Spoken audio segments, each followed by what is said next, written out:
스가랴 4장 11절부터 14절 또 가지겠습니다.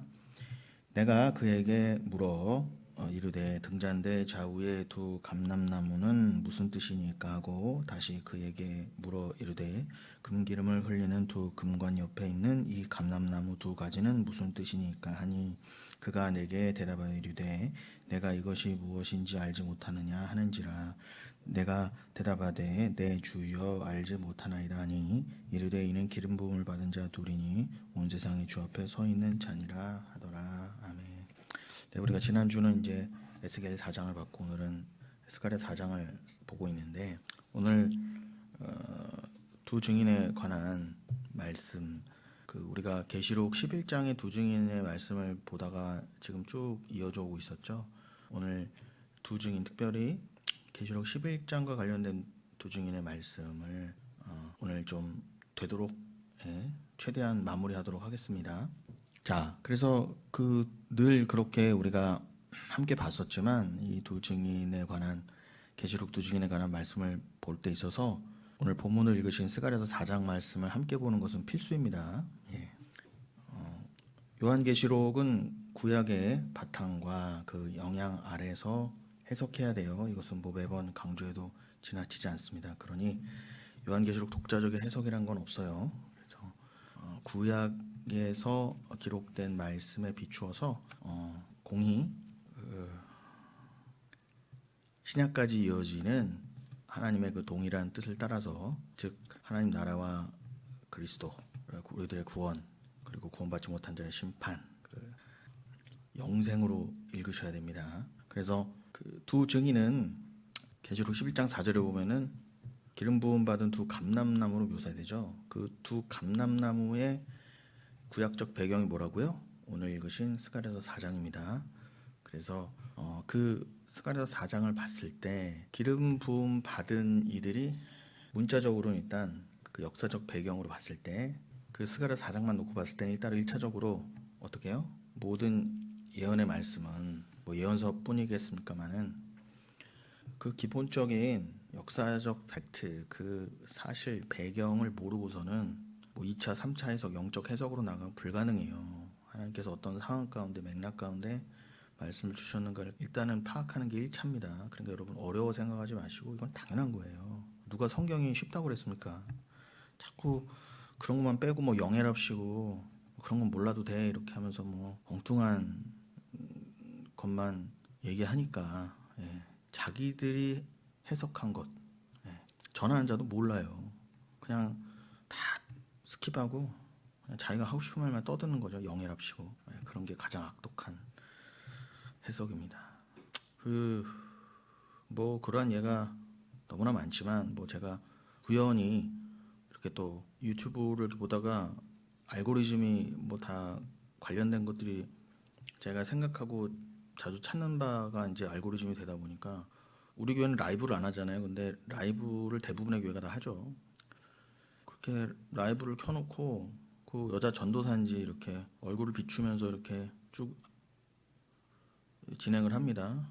근데 이제 거의 예배 끝 무렵이었나 봐요. 그런데 자기 이제 순복음교회 전도사라고 하면서 어디 순복음교회인지 모르겠는데 이렇게 밑에 이제 온갖 악플들이 달리겠죠. 그런데 그 중에서 이제 선별해서 읽는데 거기다가 뭐 나무아비탑을 관세음 보살 써놓은 사람도 있고 뭐 그런 거에 이제 악의적인 정말 아무것도 모르는 사람들의 또 그런 장난 섞인 조롱 섞인 것도 당연히 다 올라오겠죠. 그런데 그 중에서 어떤 사람이 막 뭐라고, 저는 그거 댓글까지 못 봤는데 막 이렇게 하면서 라이브니까 자꾸 올라가니까 저 이제 미처 못 본 게 있을 거 아니겠습니까? 그런데 거기다 방언이라고 써놨나 봐요. 뭐라고 방언이라고 했더니 그 여자 전도사가 그런 식으로 방언하시면 된다고, 댓글 방언은 그렇게 하시면 된다고 그래요. 그래서 이제는 방언이 댓글 방언도 있구나.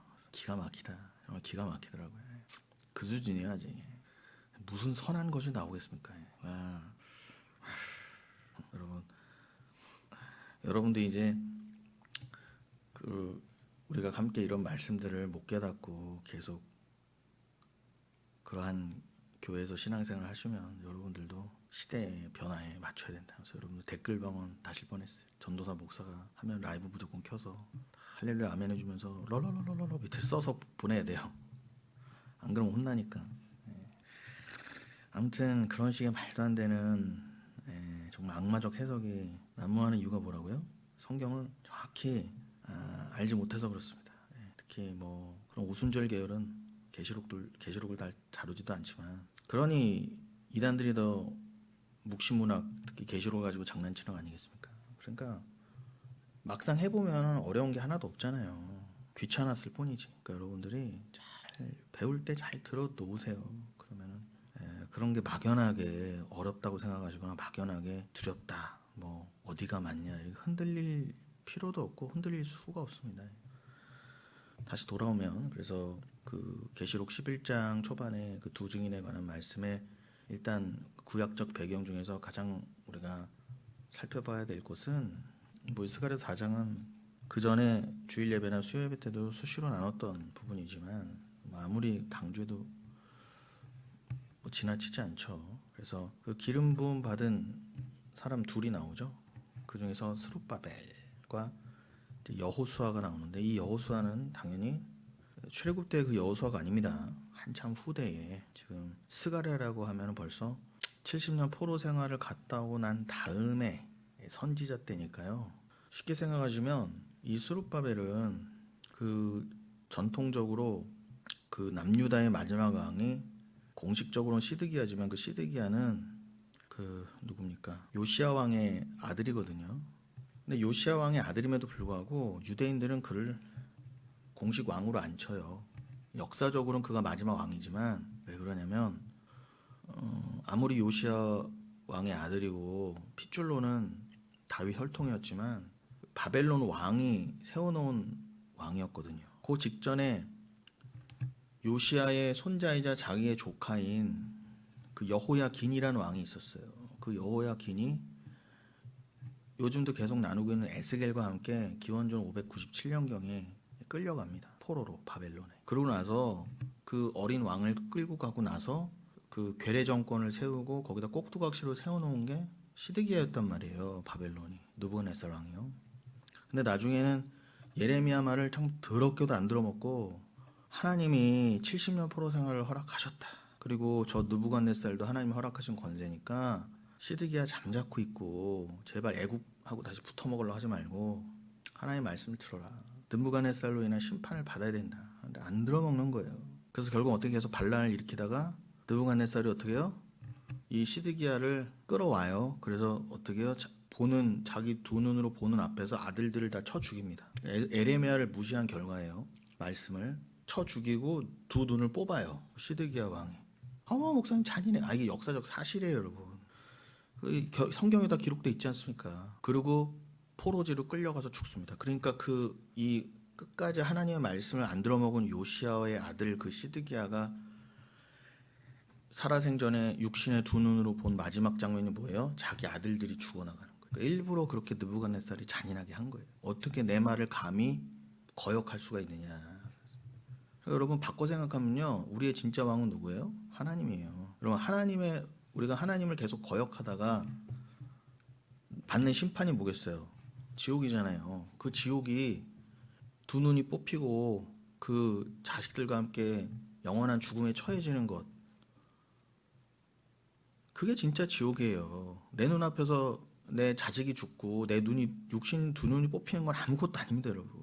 그런 고통은요 아무것도 아니에요. 그냥 지옥을 이렇게 맛보게 하신 거예요. 그리고 다 봐라 그런 거예요. 지옥을 알게 하시려고 하나님이 느부갓네살 통해서 시드기야 왕을 그렇게 죽이신 거라고요. 아들을 먼저 죽이시고. 그럼 부모 입장에서는 그렇잖아요. 그러니까 더 큰 고통을 그렇게 주려고 한 거예요. 일부러. 그런데 여러분, 제가 거듭 말씀드리지만 지옥은 그거에 비하면은 비교할 수 없습니다.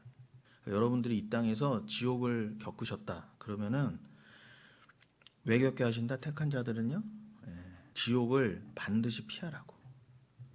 내가 지금 이 땅에서도 지옥을 겪었어요. 근데 이거보다 더한 고통이 있을까? 여러분, 지옥은 비교할 수 없다니까요. 그러면은 내가 지옥을 겪었어요. 그러면 시드기야처럼 끝나지 않으면 어떻게 해야 돼요? 그 지옥을 겪은 걸 통해서 복음을 붙잡아야 된다는 것입니다. 그거 외에는 우리에게 그런 고통을 허락하신 어떠한 그 외에 어떠한 이유도 없어요. 여러분의 구원을 위한 것입니다. 그래서 그 시드기야가 그렇게 끌려가고 나서 그러면 그 직전 왕이 누구였다고요? 여호야긴.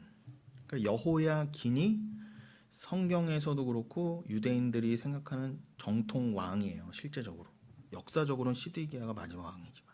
그래서 그 여호야긴이 여러분 열왕기하 25장 같은데 열왕기하 맨 마지막이 25장이거든요. 거기서도 보면 그 읽어드릴게요. 열왕기하 맨 마지막 거기 보시면 어린 나이에 잡혀갔던 그 시드기야가 거기서 끝까지 살아요. 그 자기 다음 대를 이어서 왕이 된 꼭두각시 왕이 된 자기 삼촌은 눈이 뽑혀서 끌려온 다음에 죽었지만 거기 27절에 뭐라고 되어 있습니까? 27절부터 30절 제가 읽어드릴게요. 유다의 왕 여호야긴 사로잡혀간 지 37년 곧 바벨론의 왕 에일므로닥이 즉위한 원년 12월 그달 27일에 유다의 왕 여호야긴을 옥에서 내놓아 그 머리를 들게 하고 이렇게 돼 있죠. 네. 그러니까 지금 제가 말씀드린 여호야긴이 기원전 597년에 끌려간 다음에 지금 몇 년이 지났다고요? 끌려간 지 37년 동안 계속 감옥에 있었던 거예요. 여호야긴이 적국의 왕이었으니까. 그런데 그 바벨론 왕 누구요? 에윌무로닥. 이 에윌무로닥이 누구냐? 바로 느부갓네살의 아들이에요. 그 느부갓네살 다음에 왕이 된 사람이에요. 그러니까 지금 바벨론도 왕이 바뀐 거예요. 그 느부갓네살이라고 하는 아주 유명한 왕이 하나님의 허락 안에서 그 권세를 다 부린 다음에 그렇게 죽고 나서 대를 이은 왕이 에일므로닥입니다. 그럼 에일므로닥은 그죠? 에일므로닥 하면은 말둑의 사람이라는 거예요. 마르둑의 사람. 마르둑은 바벨론의 유명한 신입니다. 그러니까 신의 아들이라는 뜻이에요. 마르둑이라는 신의 아들이라는 뜻입니다. 에일므로닥. 그래서 그 사람이 거기 보면은 에일므로닥이 즉위한 원년이라고 했죠. 그러니까 즉위한 그 해에 즉위 기념으로 유다 왕 여호야긴을 바벨론에서 투옥된 지 37년 만에 석방해 준 거예요. 그러니까 그럼 우리나라 광복절 특사 그런 개념인가? 그러니까 이제 좋은 날이니까 이날 유다 왕만 풀어줬겠어요. 여러 다른 데서 끌려온 왕들도 다 풀어줬겠죠. 아무튼 이 성경은 그런데 지금 관심은 누구에만 있으니까 여호야긴에게만 당연히 유다에게만 있으니까 다른 왕들이 누가 같이 다른 나라 왕들이 풀려났다 이런 거는 관심 없고 지금 유다 왕만 놓고 보면 뭐라고요? 37년 만에 석방되어서 그 지위를 에일므로닥이 어떻게 해요? 높여줬다 그러죠. 예. 그리고 평생 일정한 녹을 받도록 봉급을 받도록 배려해줬다고 그랬습니다. 그래서 28절 이하 읽어보면 그에게 좋게 말하고 그의 지위를 바벨론에 그와 함께 있는 모든 왕의 지위보다 높이고 지위를 적당히 높여준 정도가 아니라 다른 곳에서 끌려온 왕들을 어떤 왕들보다도 높여줬다는 거죠. 그리고 죄수의 의복을 벗게 하고 그의 일평생에 항상 왕의 앞에서 양식을 먹게 하였고 그가 쓸 것은 날마다 왕에게서 받는 양이 있어서 종신토록 끊이지 아니하였더라 이렇게 되어 있습니다. 이것은 단순한 역사적 사실을 넘어서 뭐예요? 여호야긴이 누구라고요? 지금 다윗의 혈통 아닙니까? 그리고 마태복음 1장에서도 보면은 여호야긴이 누구의 직계 선조예요? 예수 그리스도의 직계 선조예요. 그러니까 이 역사가 이렇게 중요한 것입니다. 단순히 끌려갔다가 언제 풀려났고 그게 그 문제가 아니라 이것은 그러면은 1차적으로는 어떤 희망이 보여요? 곧 이스라엘이 하나님이 정하신 기한이 지나면 반드시 회복시켜 주시겠구나 그 언약대로. 그럼 어떤 여명의 빛이잖아요. 소망, 한 줄기 소망과 같죠. 그것과 동시에 여호수아가 누구라고요? 예수 그리스도의 직계 선조라고 했습니다. 그럼 여호야긴 왕 자체는 성경에서 뭐라고 평가를 하냐? 굉장히 악한 왕이었다 그래요. 아니 악한 왕이 어떻게 예수 그리스도의 선조가 될 수 있어. 그러니까 여러분 그건 무엇을 뜻해요? 우리는 뭐 악하지 않습니까? 악하지 않아요? 우리는요? 우리도 다 악한 왕들이었잖아요. 다 우리 인생 다 왕의 자리에 서로 내가 차지하고 앉아서 다 왕놀이했던 자들이죠. 하나님 믿는다고 하면서 절대로 자기 부인을 하지 않았던, 하나님이 왜 너희가 왕이다 하셨 여호야긴에게 네가 왕이야 이렇게 왕으로 등극하게 하신 이유는 뭐예요? 네가 그 자리에서 진짜 왕이신 하나님만을 섬기고 너를 왕되게 하신 이가 누구며 그 세상의 왕들과는 다르게 너의 진짜 왕이신 하나님을 높이는 자로서, 그리고 그리스도가 오실 길을 예비하는 자로서, 성경에서 말한 진정한 왕노릇, 지위가 높고 돈이 좀 있고 힘이 있다고 그것을 권력과 힘을 부리는 게 아니라, 하나님께서는 다윗을 비롯해서 모든 왕들에게 누누이 계속 경고하셨죠. 너희들의 숫자를 의지하지 말고 말과 병거의 숫자를 의지하지 말아라. 골백 번도 더 얘기하셨어요. 신명기부터 얘기하셨어요. 그런데 그 위대한 다윗조차도 어떻게 해요? 사무엘하 맨 마지막에 보면 어떻게 돼요? 24장이 아주 나라에 큰 재앙이 오게 하잖아요. 3일 동안 전염병이 있어서 많은 숫자가 죽어나갑니다. 그런데 그게 어떤 계기였어요? 다윗이 요압 장군을 시켜서 어떻게 해요? 전국에 전쟁에 나갈 만한 숫자가 몇 명이냐 세어보라. 그랬다가 그 화를 당한 거예요. 요즘 같으면 뭐예요? 아니 제일 높은 군 통수권자가 우리나라의 장정이 몇 명이냐 헤아리는 게 나쁜 거예요. 근데 하나님이 그걸 이스라엘만큼은 엄격히 금지하셨단 말이에요. 근데 다윗이 평생을 하나님 믿는다고 하면서 고난을 받고 또 회개하고 그랬던 인간이 말년에 또 어떻게 해요? 또 그 짓을 하는 거예요. 그래서 다윗은 절대로 본받을 만한 인간이 아닙니다. 그냥 하나님의 은혜로 구원받은 거예요. 그러니까 다시 뭐라고요? 우리는 다윗만 왕이고 여호야김만 왕이에요. 우리가 스스로 왕 되고 싶어 했고, 스스로 우리 인생의 왕 자리에 그냥 아주 들러붙어 있었던 인간들이잖아요. 선악과 배어물고. 이걸 이 땅에 왜 태어났어요? 나라고 하는 왕을 더 높이려고. 교회도 왜 다녔어요? 하나님이 왕이 아니라 내가 왕이에요. 말로는 뭐 왕이신 하나님 입만 떠벌렸죠. 결국 뭐예요? 수 틀리면 하나님도 버리고 교회도 바꾸고. 뭐예요? 내가 왕 노릇하는데, 이 땅에서 트럼프식의 왕 노릇하는데 도움을 줄 만한 하나님이 아니면 그건 내가 믿고 싶은 하나님이 아닌 거예요. 그런데 성경 어디에서 그래 네가 대가리 되고 그렇게 하나님 이름 빌어가면서 네가 이 땅에서 네 이름을 높이고 네가 살고 싶은 인생을 사는데 동원되는 게 내가 맞냐 자꾸 물으시잖아요. 내가 이 땅에서 부자 되고 가난하고 뭐 진짜 유명한 사람 되고 안 되고는 그거 자체는 중요한 문제가 아니에요. 그런데 신앙을 끝까지 왜곡하고 오해하면 그냥 그런 게 신앙의 목표다라고 해서 끝까지 그렇게 가면 다 지옥이라니까요. 그러나 진짜 택한 백성은 아무리 높은 자리에 있고 아무리 재벌의 자리에 있다 할지라도 극히 드물지만, 재벌이나 대통령들이 뭐 구원받기가 쉽습니까? 더 어렵지. 그런데 정말 택한 자는 아무리 세상 제일 부자고 제일 권력가라 하더라도 이게 아니지로 간단 말이에요. 이건 허무한 것이지 이게 내 인생의 목표가 아니지. 이거를 뭐 내 것이냐 하고 이거를 더 공고히 하고 더 늘리기 위해서 하나님도 이용해 먹고, 하나님도 이용해 먹다 보면 어떻게 해요? 당연히 이웃도 이용해 먹고 이웃도 죽이게 돼 있어요. 그래서 그걸 악하다 그러는 거예요. 그러나 진짜 택한 자들은 아무리 내 유익이 앞에 보여도 내가 정말 복음을 아는 자라면 하나님이 오히려 너가 낮아지고 깎여지고 오해받고 털리고 하더라도 내 것을 아무 대가 없이 그냥 내주더라도 남을 살리는 쪽으로 나가지. 그런데 오늘날 우리조차도 아무리 뭐 그래 예수 믿는 건 그런 거지 하더라도 당장 어떻게 해요? 내 자식이라도 내 가족이라도 어디에 뭐 손해봤다 내지는 제가 지금 말씀드리는 그런 자기분의 삶을 살아야 된다. 말로는 그래야지 하면서도 당장 조금만이라도 내 가족에게 내 자녀에게 그러한 인생이 펼쳐진다고 하면 아니라고 나한테 왜 이러세요? 라고 하는 게 우리란 말입니다. 그러니까 이 왕노릇은요 절대로 하나님이 원하시는 왕노릇은 안 되는 거예요. 그래서 어떻게 해요? 진짜 왕이신 예수가 오셔서 야 진짜 왕이란 이런 거야를 보여주시게 오신 거예요.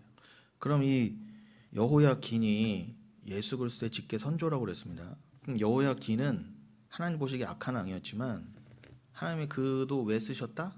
그가 예수 그리스도의 직계 선조인 것처럼 마태복음 1장에도 나온 것처럼 누가복음 3장에도 나온 것처럼 그의 선조가 됐다는 건 뭐예요? 그리스도를 담고 있다는 거예요. 그리스도를 담은 인생을 살았어야만 하는 거잖아요. 어떻게 담아냈어요? 이 악한 왕이지만 여호야긴은 지금 읽어드렸잖아요. 37년 동안 깜빵해서 있다가 풀려나서 어떻게 해요? 다 복권되는 모습을 보였잖아요. 그럼 그거는 단순히 이스라엘 민족이 이제 서광이 비치는구나 정도가 아니라 진짜 왕이신 하나님께서 에일므로닥의 후손이 예수 그리스도. 그럼 에일므로닥이 어떤 모습을 담고 있다고요? 여호야긴은 심판받아 끌려간 거지만 하나님의 아들 그 왕 예수 그리스도는요. 진짜 왕이신 그 왕의 아들이신 예수는요. 이 땅에 자기를 다 내어주기 위해서 죄인으로 오셨잖아요. 그래서 이 세상이란 감옥에 갇히시고 세상에서 죽으셨잖아요. 죽으시기까지 했잖아요. 이 여호야긴은 안 죽었지만. 그럼 그거보다도 억울한 죽음이 어디 있어요? 우주보다 더 크시고 진짜 왕 중에 왕이신 만유의 왕이신 그가 아무도 인정하지 않는 곳에 오셔서 심지어 그들의 손에 죽었어요. 여러분 같으면 짠 하고 내가 왔다 그러고 다 조져놓고 힘으로 눌러놓고 그래도 지금 부족할 판에 내가 하나님의 아들이 왔는데 이씨 해갖고 다 돌 던지고 십자가 달아 죽여버렸어요. 그걸 알면서 왔어. 그런데 하나님이 3일 만에 부활시키시고 또 믿음을 가진 자들의 영광을 받게 하신 다음에 우린 믿잖아요. 그가 지금 천상의 왕으로 복귀에 계시고 복귀 정도가 아니라 늘 왕이셨지만 그리고 그분이 이것을 믿지 않은 모든 자들을 마치 아까 시드기야가 심판받았던 것처럼 느부갓네살에게 예수 그리스도가 모든 이들을 믿지 않았던 이들을 심판하러 내려오신다를 우린 믿게 됐잖아요. 그래서 그 심판에서 벗어났잖아요. 우린 그 저주에서요. 그러면은 하나님께서 예수 그리스도가 참 의의 왕이고 이가 진짜 나의 아들이며 이를 믿는 자가 진짜 천국이야를 복음으로 우리에게 깨닫게 해주셨다면 지금 에일므로닥에게서 복권된 여호야긴의 모습이 진짜 복음 아니에요? 아니 옥에 갇혀있던 왕을 끌어다가 다시 죄인의 옷을 벗겨주고 왕의 옷을 다시 입혀주고 누구보다도 높여주고 왕 중에 왕으로 높여주고 끝까지 모든 것을 공급해줬다고 한다면 진정한 왕으로 등극하신 모습이잖아요. 그럼 이거는 하나님이 예수 그리스도를 다시 높이신 것을 설명함과 동시에 우리의 모습이기도 하잖아요. 예수 그리스도와 함께 왕된 자들 주일에 또 시간이 되면은 강조하겠지만 그 요한복음 10장에서 예수 그리스도가 너희도 다 왕들이다 함께 신이 된 자들로 하나님이 삼아 주셨다라는 것을 시편 82편 그 아삽의 시를 가져다가 인용하셨는데 다 못 알아들었죠. 유대인들이 그냥 신성모독이라고만 하고 어떻게 우리가 저 그리스도를 통해서 하나님과 같은 왕이 돼 우리가 어떻게 왕권을 이어받아 꿈도 못 꿨잖아요. 근데 우리가 계시록까지 다 보고 봤지만 분명히 4장에서도 아주 단적으로 어떻게 보여주세요? 하나님의 보좌 주변에 24개의 보좌로 우리를 다 왕 삼아 주신 게 나오잖아요. 우리 왕관까지 다 씌워주셨잖아요. 그럼 우린 다 왕이 맞다고요. 그런데 진정한 그 왕으로 등극하기 위해서 이 땅을 고난으로 살면서 그걸 배워라. 은혜를 배우고 내가 어떻게 그 왕권을 갖게 됐는지 진짜 왕노릇하게 되는 하나님과 함께 천국에서의 왕이 되었는지를 깨달으라고 이 땅을 살고 오라고 하신 거예요. 특별히 어떻게 해요? 나만을 위해 살 수밖에 없는 가장 치졸한 가장 악랄한 왕들로 이 세상에 태어나게 하신 다음에 봐라 니들이 여호야긴보다도 못한 시드기야 같은 악랄한 왕들이었는데 하나님의 은혜를 베푸셔서 택한 자는 그 죄를 깨닫게 하시고 그 가장 악랄했던 왕을 이렇게 복권시켜 주신다. 그 일을 위해서 예수가 오셨고 그렇게 복권되는 과정을 예수가 먼저 보이신 거다를 설명하는 거잖아요. 이게 가장 정확한 구약의 신약적 해석이라는 것입니다. 그리스도를 통한 이 해석 외에는 뭐 부차적으로 여러 지엽적인 해석이 더 붙을 수는 있지만 이 근본 해석이 여기서 벗어나면 그것은 다 틀린 해석이라는 거예요.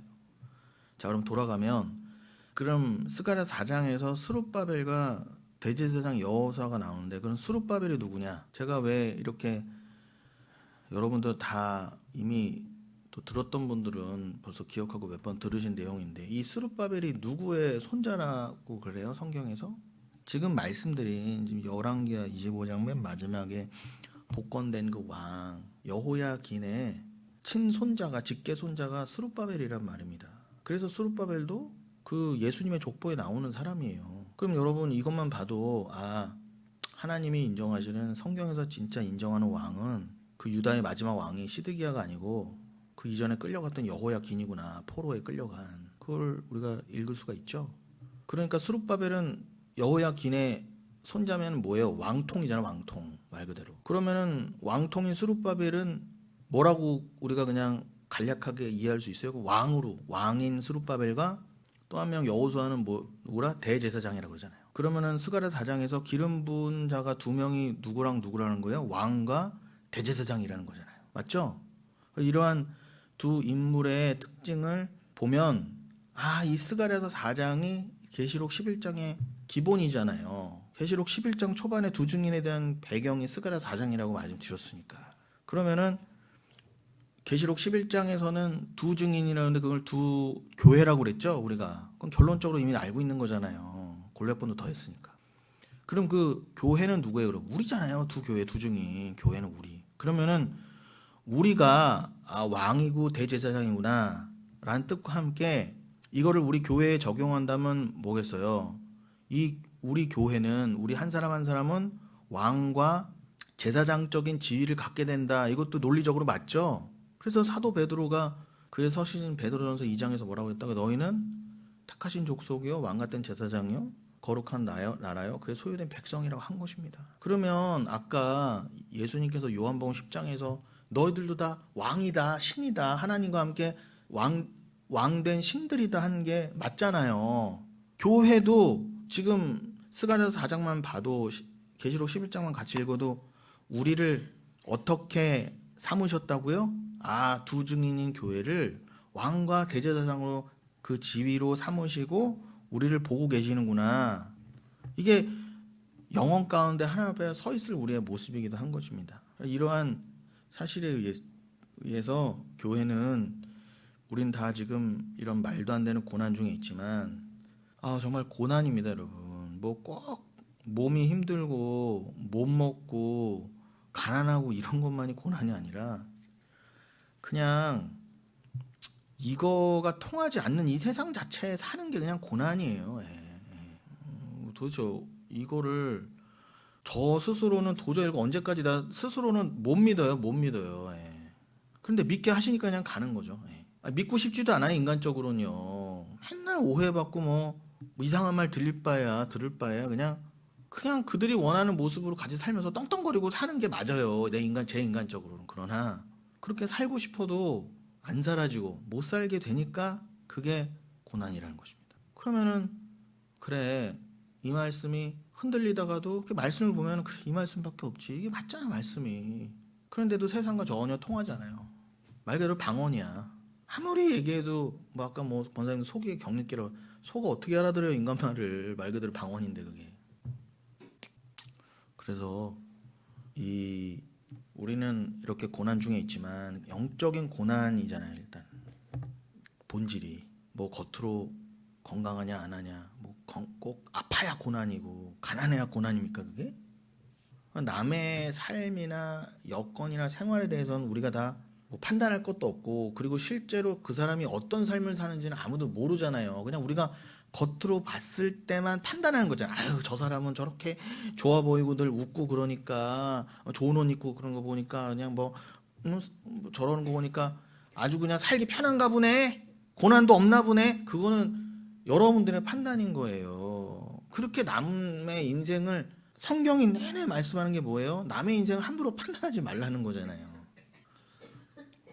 그 사람의 인생이 속으로 어떨지, 그리고 어떠한 삶을 살다가 그렇게 하나님이 허락하신 삶은 어떤 삶인지 그 배경을 모르잖아요. 그러니까 우리가 다른 사람의 인생에 대해서 함부로 왈가왈부할 건 없다는 거예요. 그저 하나님 앞에서 여러분의 그 실존, 그리고 여러분이 어떠한 복음을 가지고 그것 때문에 어떠한 고난도 받고 있지만 그러나 내가 끝까지 하나님 말씀을 능력 삼아서 위로받고 있다, 이거에만 집중하시기 바랍니다. 그래서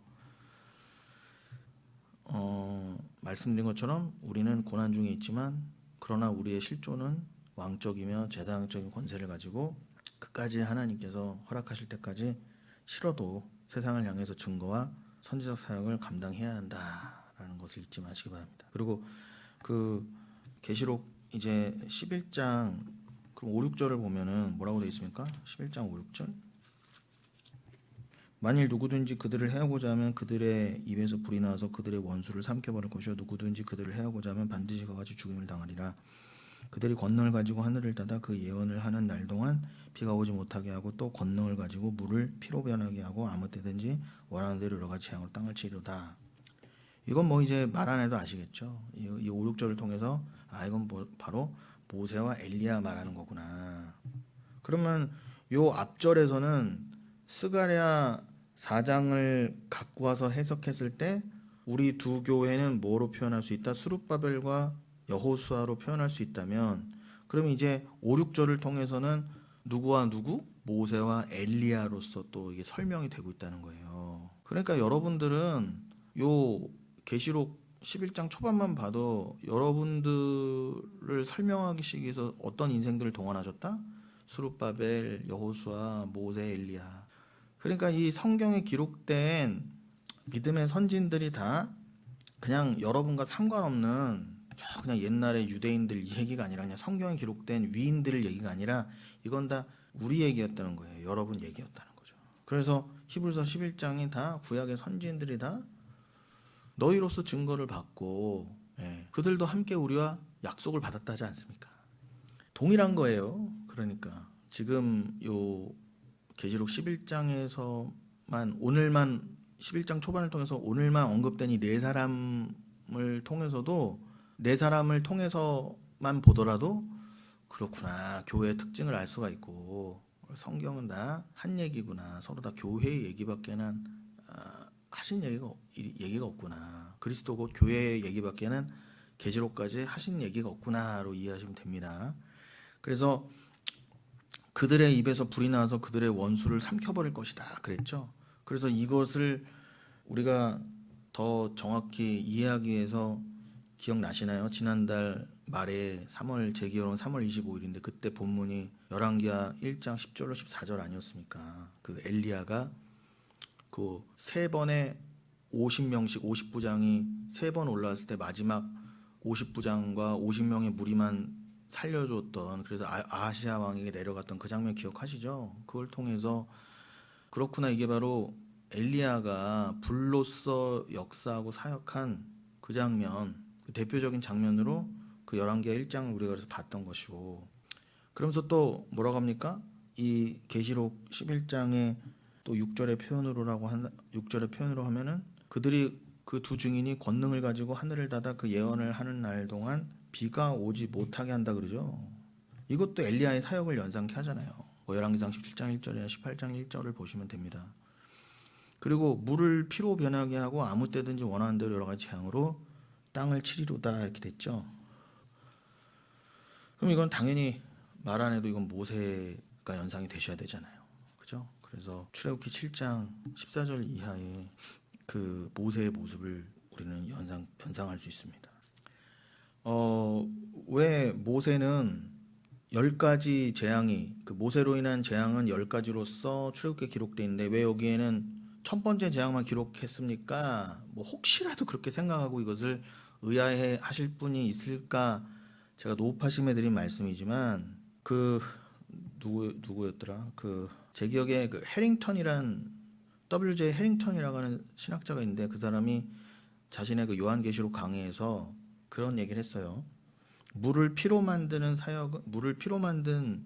그 모세의 사역은 10재앙 중 첫 번째로 재앙의 대표적인 경우이기 때문에 10가지가 일일이 열거되진 않았지만 이 계시록에 전체를 염두에 두고 이 한 가지가 언급되면서 모세의 사역 특징을 표현하는데 적절하게 사용된다 이렇게 해설을 해놨어요. 그러니까 계시록에 일일이 10개가 다 안 써 있어도 이 한 개를 통해서 거기에 열이 다 들어간다는 거예요. 대표로서 물을 피로 바꾼 것만 나온 거예요. 또 그게 제일 열 재앙 중에서 또 제일 상징적인 재앙이기도 하니까. 그러니까 피가 물이 돼야지 물이 피 되면 안 됩니다. 그것과 동시에 여기서도 11조의 개념이 나오죠. 원래 11조는 뭐라고요? 10분의 1 이 뜻이 아니라고 했습니다. 10을 대표하는 하나란 뜻이에요. 그건 원어적으로 보면 하나하고 10이고 10이 하나란 말이에요. 그래서 11조도 헌금만 놓고 봐도 10분의 1만 드려야지 10분의 1만 하나님 거 그런 거 아니에요 여러분. 11조를 왜 낸다? 나의 모든 것은 다 하나님 겁니다라는 신앙과 믿음으로 드리는 거예요. 그런 것처럼 1은 10의 대표예요. 더 쉽게 말씀드리면 10을 하나로 설명하신 거예요. 그럼 대표, 전체의 대표라고 하면은 당연히 누구예요? 예수 그리스도잖아요.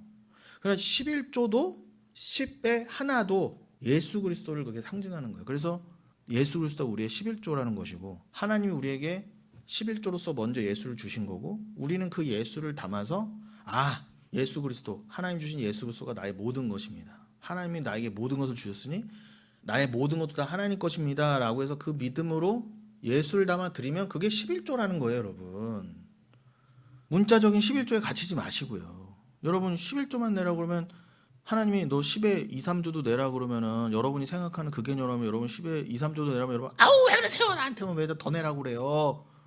그럴 거 아닙니까. 그게 다 율법주의잖아요.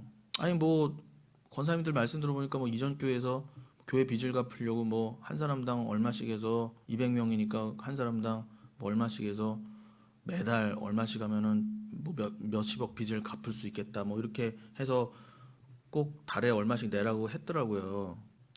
그렇게 내라고 한 것 자체도 말이 안 되지만 아니 우리가 헌금이 정말 어떤 의미인지를 알고 정말 하나님께 감사해요. 정말 나의 모든 걸 다 드려도 아깝지 않고 그 하나님께서 그 교회를 통해서 뭐 건물을 짓던 뭘 했던 이거는 정말 꼭 필요한 일이었고 이건 정말 학계나 스가랴 때 마찬가지로 주의 성전을 짓는 것처럼 동일한 우리가 기쁨으로 감당해야 될 거야 하고 모든 교회가 구성원이 말씀으로 하나 되고 감사로 똘똘 뭉치고 이게 누가 보더라도 타당하고 억지로 함이 아니고 뭐 누구에게 잘 보이려고 그냥 단순히 빚 갚으려고도 아니고 교회를 위해서 꼭 필요한 일이고 그렇다 쳐요. 일단은 다 대부분이 그걸 왜 내 내가 아깝다고 반대한다면서요. 그럼 뭐예요? 이미 틀렸잖아요. 율법이잖아요. 그렇게 해서 억지로 낼 거면 낼 필요도 없고 그래서 억지로 내가 내면 그게 그래 이렇게 내면 하나님 복 주실 거야. 그렇게 내는 마음이 더 나쁜 거 아니에요? 그런데 여러분이 원래대로라면 원래 정말 하나님과 나 사이에 아무 거리낌이 없고 정말 복음으로 확실하다면 뭐 한 달에 8만 원이 아니라 80만 원, 800만 원 내도 그것도 제발 모르게 해주세요 하는 게 원래 맞잖아요. 근데 우리 그렇게 안 되잖아요.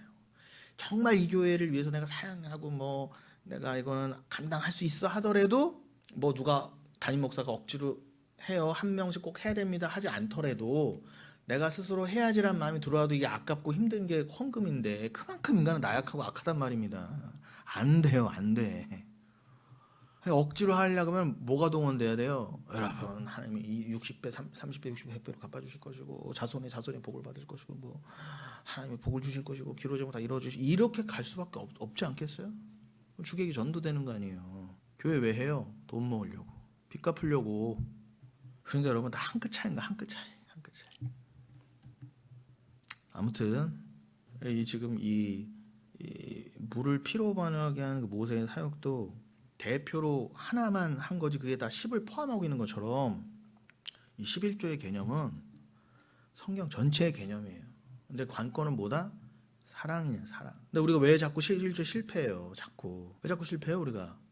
아니 단순히 난 10분의 1 늘 냈어요 이 얘기가 아니라 제가 지금 말씀드리는 거에 여러분이 늘 거리낌 없이 그거에 완벽하게 여러분이 늘 자유하실 수 있어요? 안 되잖아요. 그럼 여기는 늘 뭐가 결여된 거다? 사랑이 결여되어 있다는 거예요. 그래서 저는 이거 자체가 고난이라는 거예요. 뭘 해도 당연하게 돼야 되는데 늘 내 옛사람과 싸워야 되고 이게 자꾸 줄다리기 해야 되고 이런 모든 게 여기서 고난이란 말이면 그것도 자체도 그럼 그 고난의 근원이 뭐라고요? 완벽한 사랑의 결여예요. 하나님들 완벽한 사랑을 주시는데 우리가 반응을 못하네. 그 완벽한 사랑에 말만 그랬지. 그러니까 제가 늘 강조드린 게 뭐예요? 그의 진짜 완성되는 곳이 어디다? 하나님 나라라는 거예요. 거길 소망하시라는 거예요. 거긴 서로 목숨을 주고받아도 안 아까운 곳이에요. 돈 정도가 아니라 나의 무엇을 바쳐도 아깝지 않은 당연한 곳이 되는 곳. 서로 섬기려고 하고 더 많이 섬기는 자가 더 높아지는 곳. 그런데 그 높아지는 것도 억지로나 자랑으로가 아니라 전혀 모르게, 정말 왼손이 하는 거를 오른손이 모르게 할 정도로. 그거 어떻게 모를 수가 있어요? 근데 거기서는 그게 가능하다는 거예요. 그럼 여러분들은 여기서 고난받으면서 실컷 드러나시란 말이에요. 나는 그리스도라는 11조를 하나님 주시지 않았으면 나는 11조 뜻도 모르고 팍쳐쉬 이러면서 11조 억지로 하다 그냥 지옥 갈 뻔했구나. 그 돈 평생 그냥 잘 먹고 배 두드리면서 맛있는 거 사 먹고 좋은 거 사서 입고 그러기나 했으면 덜 아까웠을 걸. 그거 11조 낸다고 그거 저기 한다고 하나님 앞에 개수 받고 자랑한답시고 교회에서 내가 11조 제일 많이 이런 거나 경쟁하고 안 좋고. 근데 거기서 우리가 얼마나 자유로워요. 자유롭지 않습니다. 절대로 자유롭지 않아요.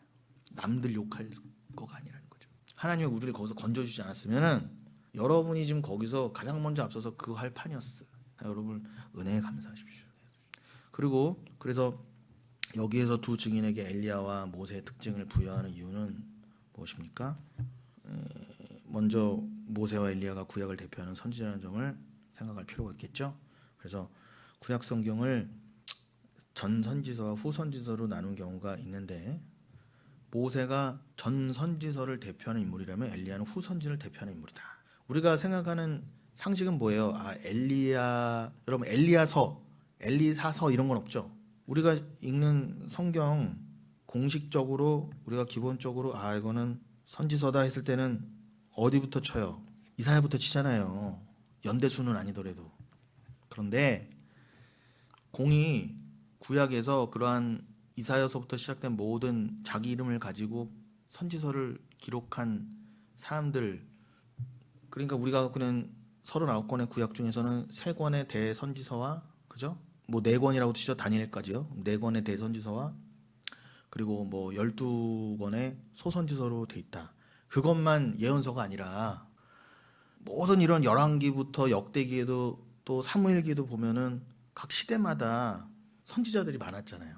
그런데 그 모든 선지자들의 시작을 누구로 보느냐? 엘리야, 그 다음에 엘리사로 보는 거예요. 그래서 엘리야를 선지자의 대표격으로 보는 거죠. 그래서 마태복음 17장 같은 그 변화산에서 예수님 좌우에 누가 있었다?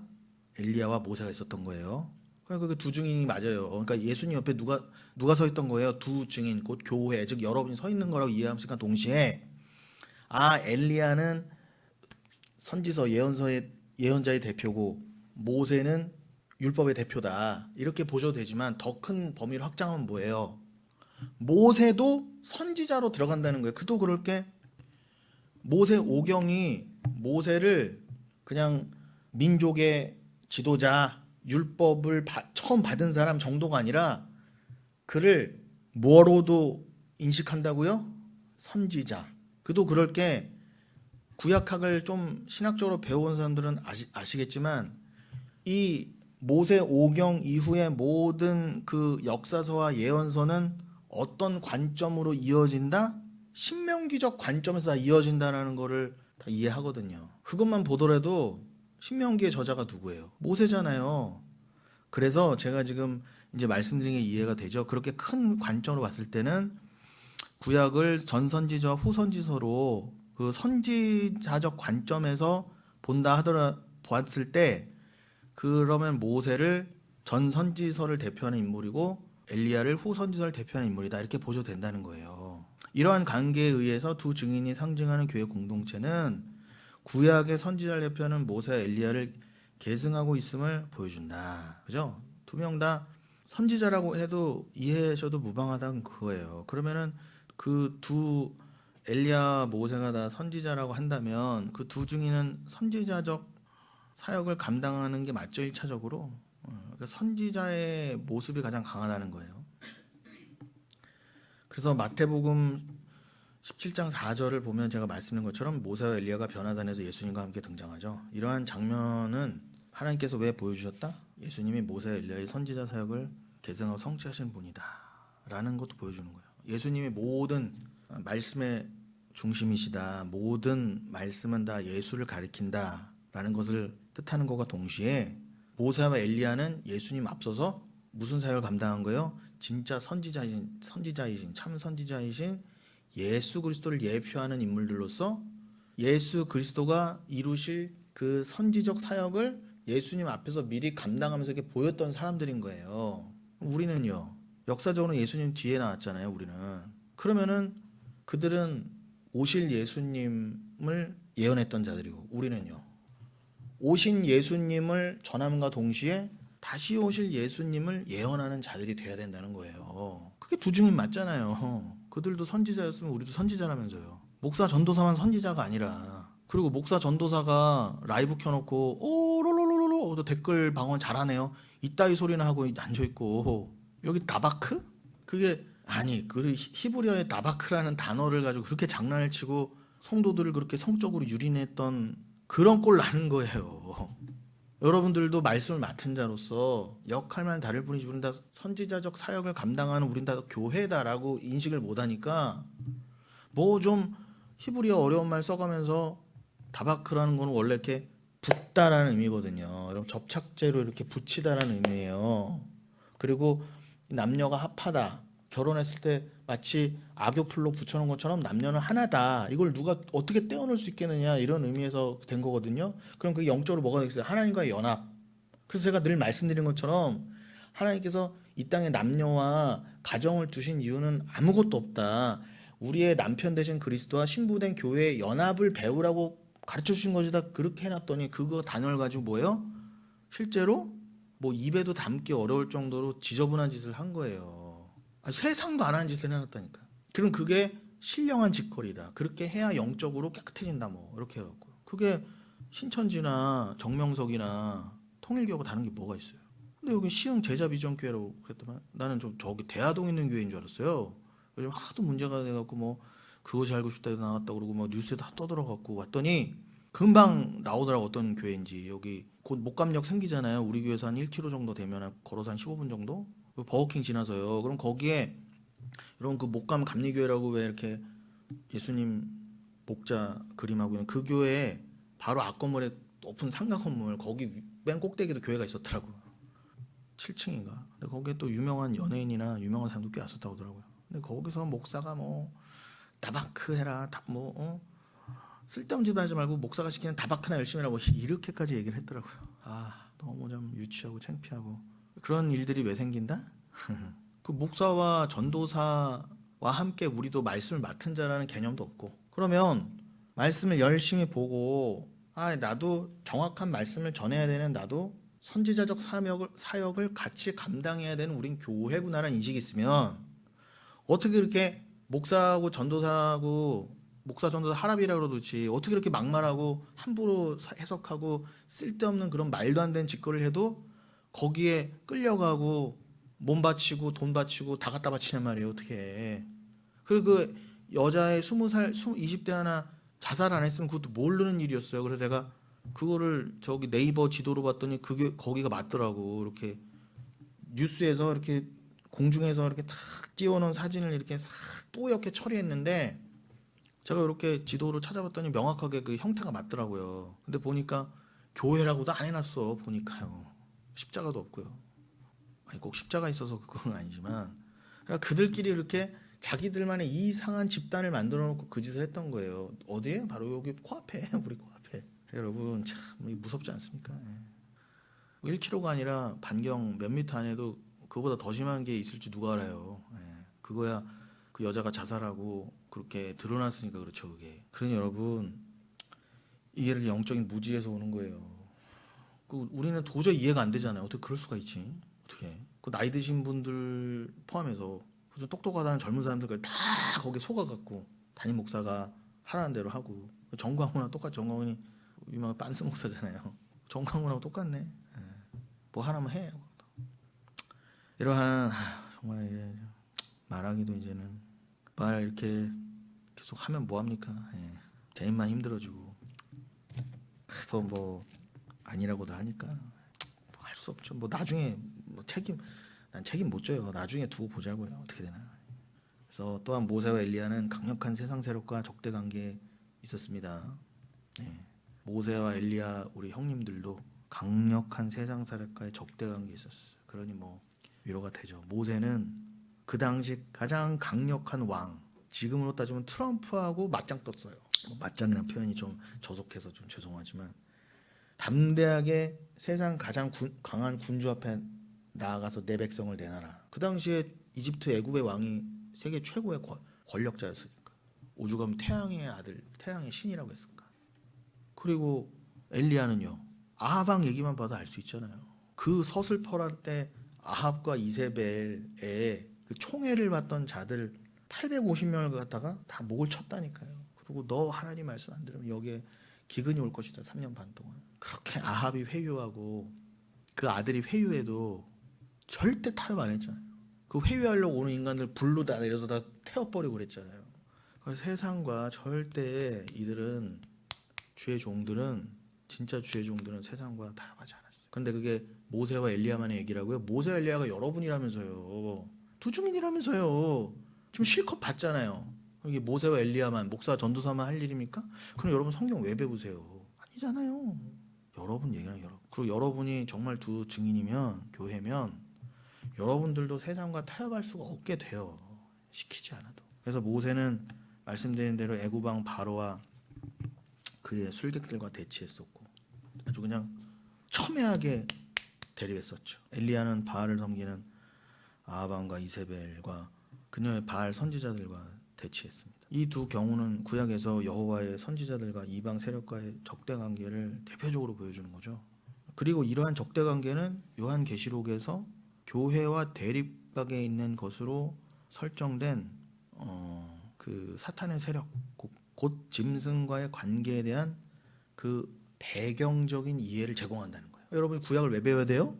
신약, 특별히 계시록까지 포함해서 이 성경 전체를 잘 이렇게 통찰하시기 위해서 입체적으로 이거를 모세와 엘리야의 얘기를 가져다가 지금 사도 요한과 모든 주의 종들이 구약을 배경으로 신약을 기록했네, 성령 안에서. 그럼 그건 다 한 얘기라는 거네. 뭐 이상한 목사들 얘기 들어야 될 게 아니라 말씀 안에서 이거를 해석해야 되고 말씀과 말씀으로 해석하는 목사의 얘기만 들어야지로 가셔서 우리 현재를 살고 있는 우리 이미 천국이지만 아직은 이 땅을 살고 있는 교회가 어떻게 살아야 될지를 다 알려주고 있잖아요. 이렇게 성경이요. 세상과 짝하지 말아라.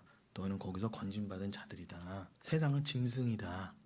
사단의 나라다. 아직은 세상이 내 옛사람 때문에 좋아 보이고 세상에 더 짝하고 싶고 세상에서 발붙이고 싶고 세상에서 칭찬받고 싶고 자랑받고 싶고 한데 그게 곧 죽음이구나라는 것을 말씀을 통하지 않고는 여러분들이 끊임없이 각성될 수가 없어요.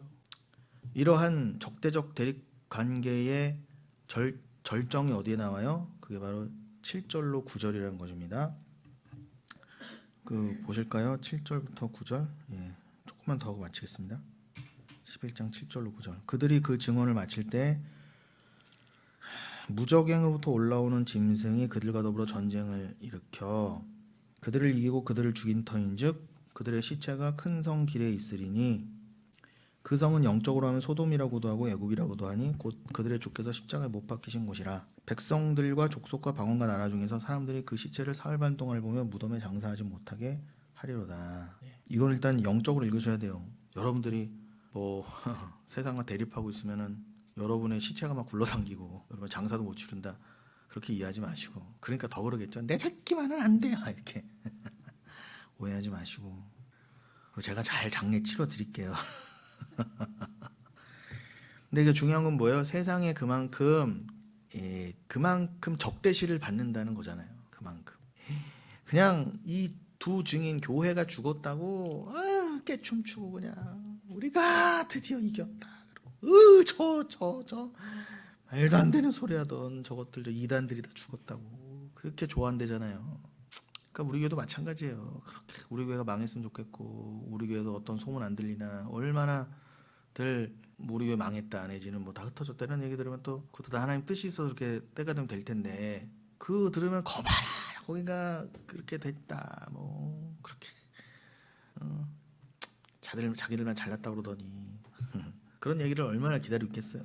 예. 아무튼 그 두 증인의 사역은 지금 우리가 9절까지 읽었지만 그 7절부터 10절 그리고 11절부터 13절로 나누어서 그 두 증인의 사역은 생각해 볼 수가 있습니다. 그 사역의 구체적인 특징과 모습이라는 거예요. 그러니까 여러분이 겪게 될 모습, 그것을 영적으로 어떻게 묘사를 했느냐.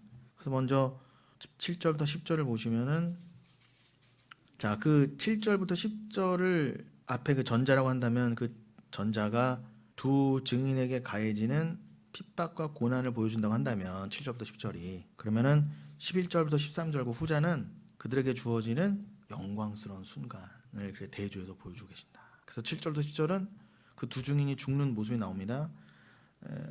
그래서 그 특별히 이제 우리가 지금 읽었으니까, 근데 10절을 우리가 안 읽었죠. 10절을 마저 읽으면 이 두 선지자가 땅에 사는 자들을 괴롭게 한 고로 땅에 사는 자들이 그들의 죽음을 즐거워하고 기뻐하여 서로 예물을 보내리라 하더라. 그럼 오늘은 이 좀 7절을 우리가 좀 나눌 내용이 맞습니다. 이게 한 절이지만, 그래서 7절을 좀 얘기하다가 이제 마치겠습니다. 그 7절 눈으로 보시면 이 본문의 시점은 어떻게 지금 상정돼 있어요? 설정돼 있어요? 두 증인이 증언을 다 마칠 때, 그죠? 증언을 마칠 때. 그러면은 그 기간이 어떻게 설정돼 있었죠? 그 앞에 3절에 보면은 1260일이었죠.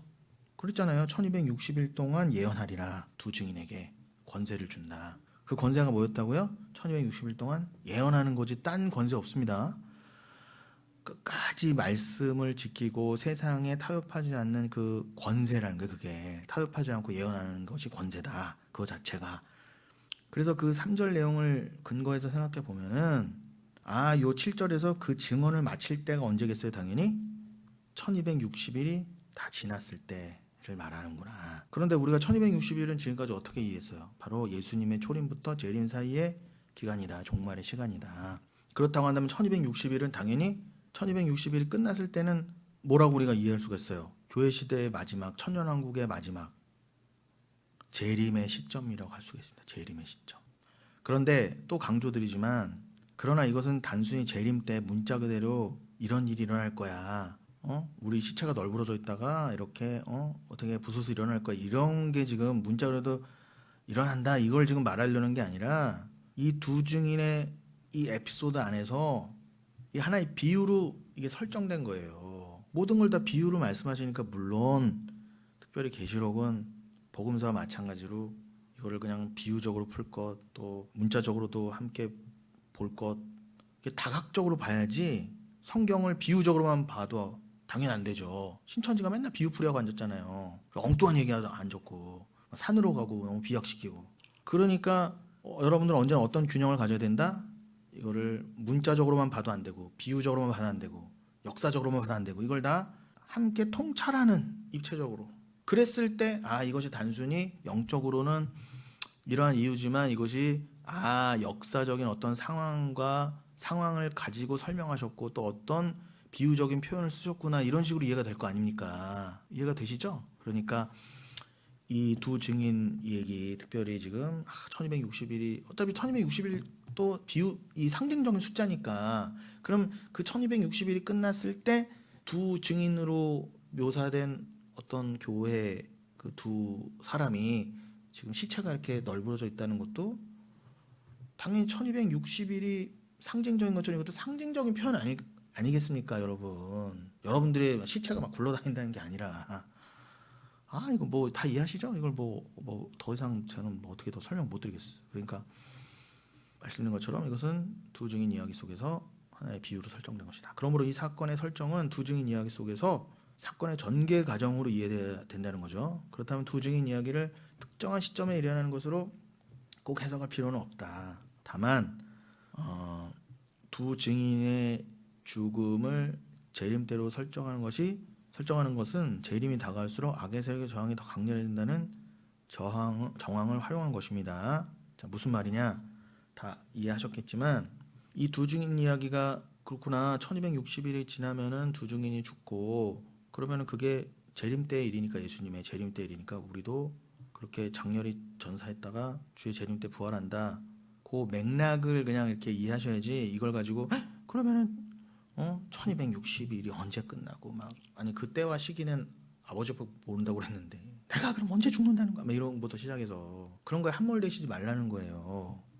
그냥 이게 전체적인 맥락을 이해하시라는 거야. 아, 교회는 주의 재림이 다가올수록 더 고난이 심해지고 악의 세력이 더 난리를 치겠구나. 발악을 하겠구나. 끝에 갈수록. 그렇게 이해하시라는 거예요. 그렇게 이해하시기만 해도 충분하다는 거예요. 예. 그리고 그 7절의 뒷부분만 하고 마치겠습니다. 7절의 뒷부분은 두 증인이 증언을 마칠 때 짐승이 무적행에서 올라온다고 그러죠? 짐승은 왜 이 시점에서 무적행으로부터 올라온다고 묘사되는 것일까요? 여러분 제가 그전에도 무적행 얘기를 많이 했었고 또 최근 주일에도 했었고 돌아오는 주일에 더 자세하게 또 한 번 얘기하겠지만 그러니까 무적행에서 천사가 결박되어 있다가 올라온다는 표현이 계시록 20장에도 나오잖아요. 그 무적행 말하는 거예요. 그러니까 지금 동일한 영적 맥락의 말씀이 지금 11장에도 나오고 나중에 20장에도 나오는 거예요. 시간 순서의 내용이 아니라는 거죠. 그러니까 쉽게 말하면 뭐 이게 시간적 순서대로 이런 일은 일어날 것이다 그런 게 전혀 아니라는 거예요. 일단 제가 우리는 지금 계속 주의 복음을 전하는데 뭐예요? 사단이 결박돼 있다 그러죠. 사단이 결박되기 뭐가 되겠어요. 저 오늘도 아프고요. 힘들고요. 그런 의미가 아니라 그 말은 뭐예요? 사단이 결박됐다는 무슨 뜻? 그 사단이 뭐 주변에 지금 뭐 우리 바로 1km도 안 되는 곳에 말도 안 되는 교회 이단 교회가 있어도 그런 얘기가 들려도 또 여러분들이 불과 몇 년 전까지만 다니던 교회에서 뭐 이렇더라 저렇더라 해도 여러분들 이제는 귀등에 대한 들려요 안 들려요? 아이고 말이 되냐 그러잖아요. 그런 것처럼 어떠한 주변에 사단의 미혹, 유혹 내지는 꾀임이 있어도 이제 여러분들이 그래 이 복음만이 진리지라는 게 흔들려요 안 흔들려요? 안 흔들리잖아요. 그걸 누가 뺏어가요? 로마서 8장에 그러시잖아요. 너의 주에 대한 사랑을 누구도 끊을 수 없느니라. 설령 정말로 설령 이거는 아주 뭐 극단적인 예이지만 제가 여러분에게 여러분 다 틀렸습니다. 지금까지 제가 저랑 다 틀렸어요. 그리고 막 제가 막 엉뚱한 곳으로 가고 막 교회를 엉망으로 해놓는다 하더라도 여러분들이 전봉중 목사 따라온 게 아니잖아요.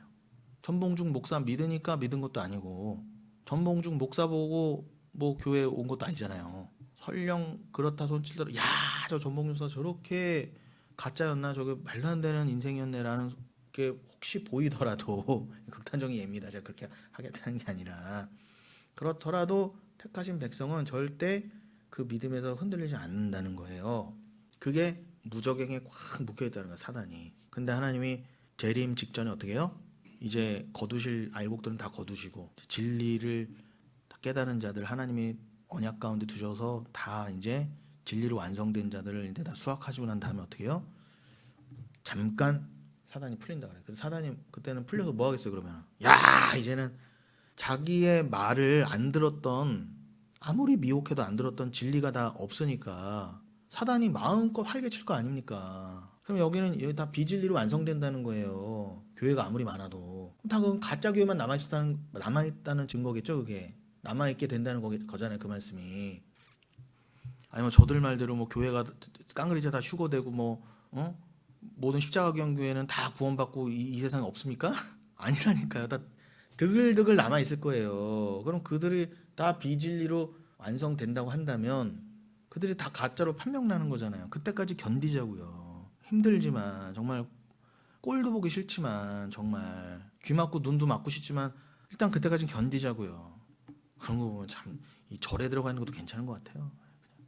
그러니까 이 그렇게 일단 무적행을 이해하시면 됩니다. 그런데 이 무적행이 지금 7장 뒷부분에 나온다는 거예요. 그래서 도대체 이 짐승이 이 시점에서 왜 무적행에서 올라오는 것인가? 우리는 이미 뭐 다 배웠지만 다시 한번 11장을 보면서 다시 한번 깨닫는 거죠.